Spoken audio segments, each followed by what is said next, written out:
Kannan info Tamil. நம்ம இன்னைக்கு என்ன டாபிக் பார்க்க போறோம் அப்படின்னா, ரெண்டு முக்கியமான டிஃபென்ஸ் அப்டேட் இந்த வீடியோல பார்க்க போறோம்.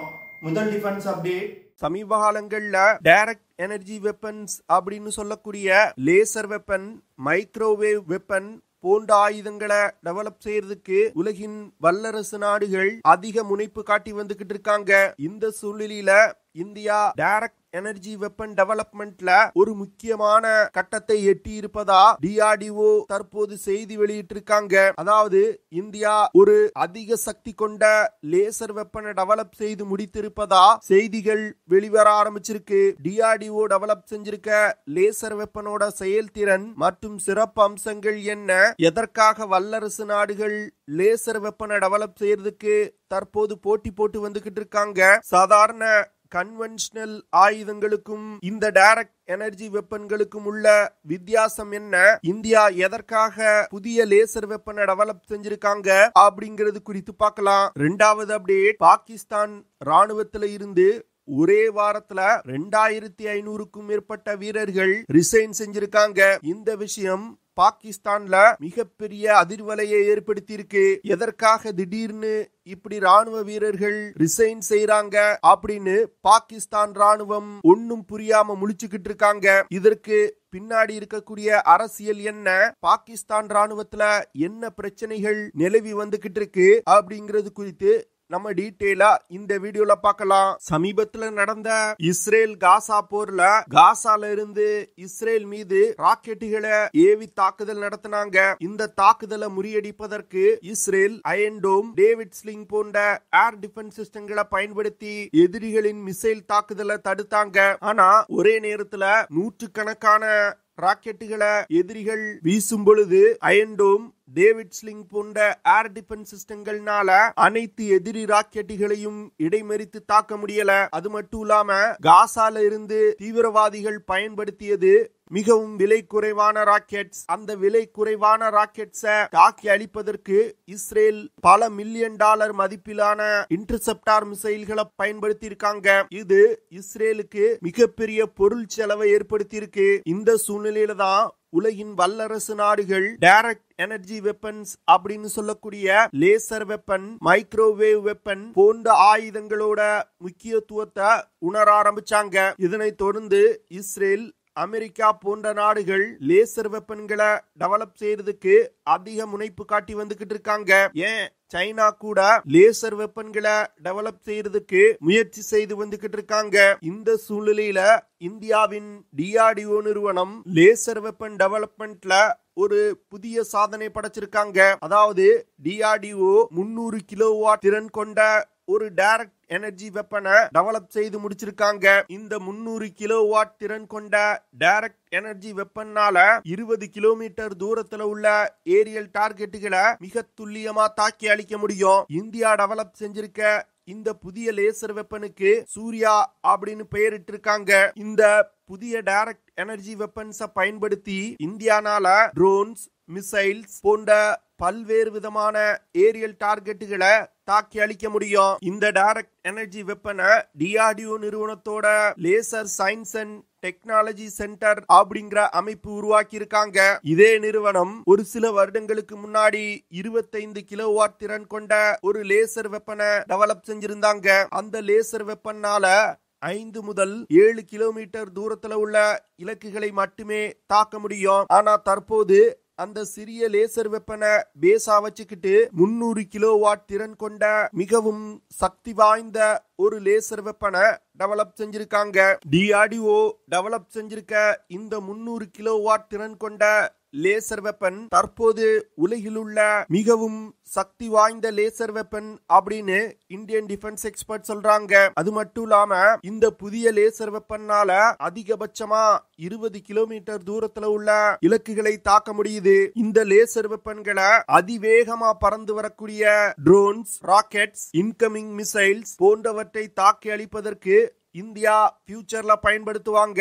இந்த லேசர் வெப்பனோட அட்வான்டேஜ் என்னன்னா, சாதாரண ஏர் டிஃபென்ஸ் சிஸ்டங்களுக்கு தொடர்ந்து இன்டர்செப்டார் மிசைல்கள் தேவைப்பட்டுக்கிட்டே இருக்கும். ஆனா லேசர் வெப்பன் போன்ற டைரக்ட் எனர்ஜி வெப்பன்களுக்கு பவர் சப்ளை மட்டும் இருந்தா போதும், தொடர்ந்து டார்கெட்டுகளை தாக்கி அழித்து கொண்டே இருக்க முடியும். இதன் மூலமா லேசர் வெப்பனை டெவலப் செய்யறதுக்கு தான் அதிக செலவாகும். ஆனா லேசர் வெப்பனை பயன்படுத்தி டார்கெட்டுகளை தாக்குவதற்கு ஆகக்கூடிய செலவு ரொம்ப கம்மியா தான் இருக்கும். அதாவது ஒரு எதிரி மிசைல தாக்கி அழிப்பதற்கு $1 குறைவாதான் செலவாகும். அது மட்டும் இல்லாம லேசர் வெப்பனால லைட்டோட வேகத்துல டிராவல் செஞ்சு இலக்கை தாக்க முடியுது. இதனால தற்போது உலகில் உள்ள எந்த ஒரு மிசைலையும் லேசர் வெப்பனை பயன்படுத்தி தாக்கி அழிக்க முடியும். ஆனா இந்த லேசர் வெப்பனை டெவலப் செய்யறதுல இருக்கக்கூடிய முக்கியமான சேலஞ்ச், லேசர் வெப்பனோட பவர் அதிகமா தேவைப்பட அந்த சிஸ்டத்தோட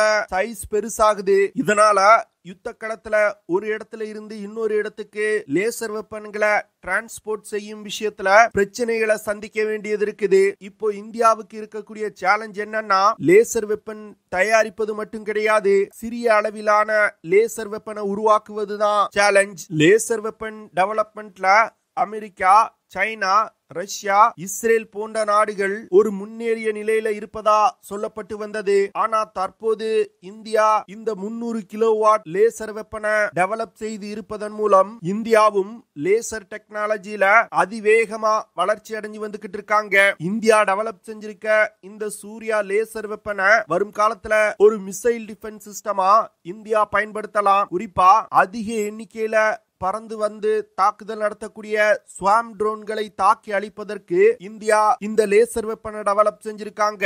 ஒரு மாடர்ன் வார்ஃபேர் சினாரியோல ட்ரோன்கள் அதிக அளவுல பயன்படுத்தப்படுது. இந்த ட்ரோன்களை தாக்கி அழிப்பதற்கு காஸ்ட் எஃபெக்டிவான, அதே வேளையில மிகவும் எஃபெக்டிவான ஒரு ஆன்டி ட்ரோன் சிஸ்டமா இந்த லேசர் வெப்பன்களை இந்தியானால பயன்படுத்த முடியும். இந்த லேசர் வெப்பன்களை பயன்படுத்தி ஹைப்பர்சானிக் மிசைல்களை கூட தாக்கி அழிக்க முடியும் அப்படின்னு சொல்லப்படுது. இந்த சூர்யா லேசர் வெப்பனை இந்தியாவுடைய மல்டி லேயர் ஏர் டிஃபென்ஸ் சிஸ்டத்துல ஒரு லேயரா இந்தியா இணைப்பாங்க.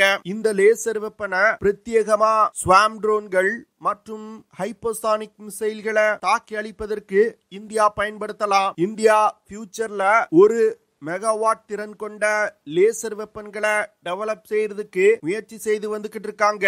இதன் மூலமா லாங் ரேஞ்சில இருந்து வரக்கூடிய பாலிஸ்டிக் மிசைல்களை கூட லேசர் வெப்பனை பயன்படுத்தி ஃபியூச்சர்ல இந்தியாவால தாக்கி அழிக்க முடியும். இது இந்தியாவுக்கு ஒரு மிகப்பெரிய அட்வான்டேஜ் கொடுக்கும். அதாவது ஒரே நேரத்துல நூற்றுக்கணக்கான பாலிஸ்டிக் மிசைல்களை இந்தியா மீது எதிரிகள் ஏவி தாக்குதல் நடத்தினாங்கன்னா இந்த லேசர் வெப்பன்களை பயன்படுத்தி மிக எளிதா தாக்கி அழிக்க முடியும். ஏன்னா லேசர் வெப்பன் லைட்டோட ஸ்பீட்ல டிராவல் செஞ்சு தாக்குதல் நடத்துது. அமெரிக்கா AN/SQ-3 அப்படிங்கிற லேசர் வெப்பனையும், சீனா Xing-1 லேசர் அப்படிங்கிற டைரக்ட் எனர்ஜி வெப்பனையும் தற்போது டெவலப் செஞ்சு வச்சிருக்காங்க. இந்த 2 சிஸ்டங்களை விட இந்தியா டெவலப் செஞ்சிருக்க இந்த சூர்யா லேசர் வெப்பன் அதிக சக்தி கொண்டதா இருக்குது. அமெரிக்கா மற்றும் சீன லேசர் வெப்பன்களை விட அதிக பவர் மற்றும் தாக்குதல் ரேஞ்ச் கொண்டதா இந்தியாவுடைய சிஸ்டம் இருக்குது. இதன் மூலமா லேசர் வெப்பன் டெவலப்மெண்ட்ல வல்லரசு நாடுகளையே இந்தியா பின்னுக்கு தள்ளி இருக்காங்க. அடுத்த அப்டேட், சமீப காலங்கள்ல பாகிஸ்தான்ல தொடர்ந்து பல பிரச்சனைகள் வந்துகிட்டு இருக்கு. குறிப்பா பலுச்சிஸ்தான் பகுதியில பல தாக்குதல்களை பலூச் லிபரேஷன் ஆர்மி நடத்தி வந்துகிட்டு இருக்காங்க. அதே வேளையில கைபர் பக்துவான் பிராவின்ஸ்ல பட்டான் போராளிகள் பாகிஸ்தான் ராணுவத்திற்கு எதிராக தொடர்ந்து ஆபரேஷன்களை நடத்தி வந்துகிட்டு இருக்காங்க. இந்த சூழ்நிலையில பாகிஸ்தான் ராணுவத்தில இருந்து ஒரு சில வாரங்கள்ல 2500க்கும் மேற்பட்ட ராணுவ வீரர்கள் ரிசைன் செஞ்சிருக்காங்க.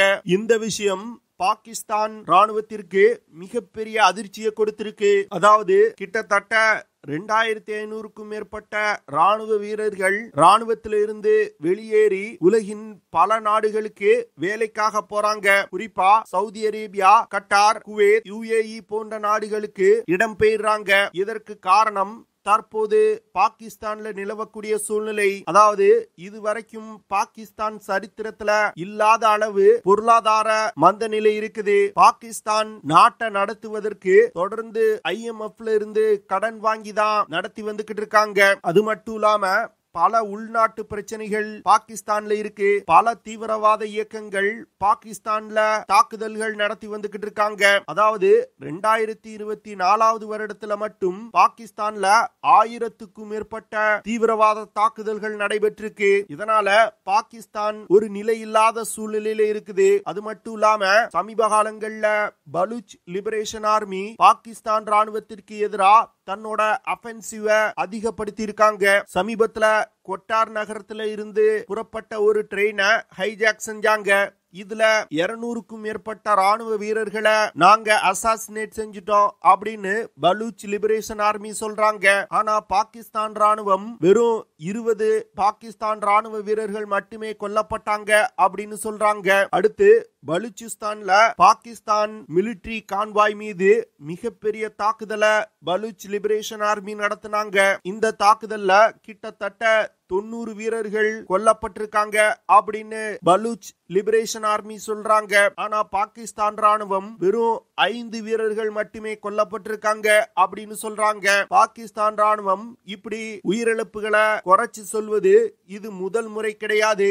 ஏன் கார்கில் போரின் போது கூட பாகிஸ்தான் ராணுவம் சண்டையில ஈடுபடவே இல்ல அப்படின்னு சொல்லி உயிரிழந்த வீரர்களோட பிரேதத்தை கூட வாங்க மறுத்துட்டாங்க. தற்போது அதே நிலைதான் பாகிஸ்தான்லயும் நிலவி வந்துகிட்டு இருக்கு. அதாவது ராணுவ வீரர்களோட தியாகத்திற்கு மரியாதை கொடுக்காம பாகிஸ்தான் ராணுவத்தோட பேச சேவ் பண்றதுக்காக இது போன்று தொடர்ந்து பொய்யான விஷயங்களை வெளியிட்டு வந்துகிட்டு இருக்காங்க. ஆனா கிரவுண்ட்ல நடக்கக்கூடிய விஷயங்களை பார்க்கும் பொழுது ராணுவத்தினர் இனி பாகிஸ்தான் ராணுவத்துல வேலை செய்வது சேஃப் கிடையாது அப்படின்னு நினைக்க ஆரம்பிச்சுட்டாங்க. வரும் காலத்துல தீவிரவாத இயக்கங்கள் பாகிஸ்தானை கைப்பற்றும் பொழுது தங்களுக்கு பிரச்சனை ஏற்படும் அப்படிங்கறத உணர்ந்துதான் பாகிஸ்தான் ராணுவத்தினர் தற்போது அதிக அளவுல ரிசைன் செஞ்சுட்டு வெளிநாடுகளுக்கு இடம் பெயர்றாங்க. இந்த விஷயம் வரும் காலத்துல பாகிஸ்தான் ராணுவத்திற்கு பலூச் லிபரேஷன் ஆர்மி மற்றும் பட்டான் ஃபைட்டர்ஸுக்கு எதிரான போர்ல மிகப்பெரிய பிரச்சனைகளை ஏற்படுத்தும் அப்படின்னு டிஃபென்ஸ் எக்ஸ்பர்ட் சொல்றாங்க. என்ன பொறுத்தமட்டில் தற்போது பாகிஸ்தான்ல நடந்து வரும் உள்நாட்டு பிரச்சனைகளை சரியா கையாளல. இதன் காரணமாக தான் ராணுவ வீரர்கள் வெளியேற ஆரம்பிச்சிருக்காங்க அப்படின்னு நான் நினைக்கிறேன். நீங்க என்ன நினைக்கிறீங்க? பாகிஸ்தான் வீரர்கள் பயந்து ராணுவத்தை விட்டு வெளியேறாங்களா, இல்ல அரசாங்கம் சரியா மரியாதை கொடுக்காததனால ராணுவத்தை விட்டு வெளியேறாங்களா அப்படின்னு கமெண்ட் பண்ணுங்க. ஓகே ஃப்ரெண்ட்ஸ், நம்ம வீடியோவோட நிறைவு பகுதிக்கு வந்துட்டோம். இதெல்லாம் தான் நான் உங்ககிட்ட ஷேர் பண்ணணும் அப்படின்னு நினைச்ச விஷயங்கள். ஐ ஹோப் நான் ஷேர் பண்ண விஷயங்கள் உங்களுக்கு பிடிச்சிருக்கும்னு நினைக்கிறேன். அப்படி பிடிச்சிருந்துச்சுன்னா ஷேர் பண்ணுங்க, லைக் பண்ணுங்க, கமெண்ட் பண்ணுங்க. மறக்காம நம்ம சேனலுக்கு சப்ஸ்கிரைப் பண்ணுங்க. See you in the next video. Jai Hind.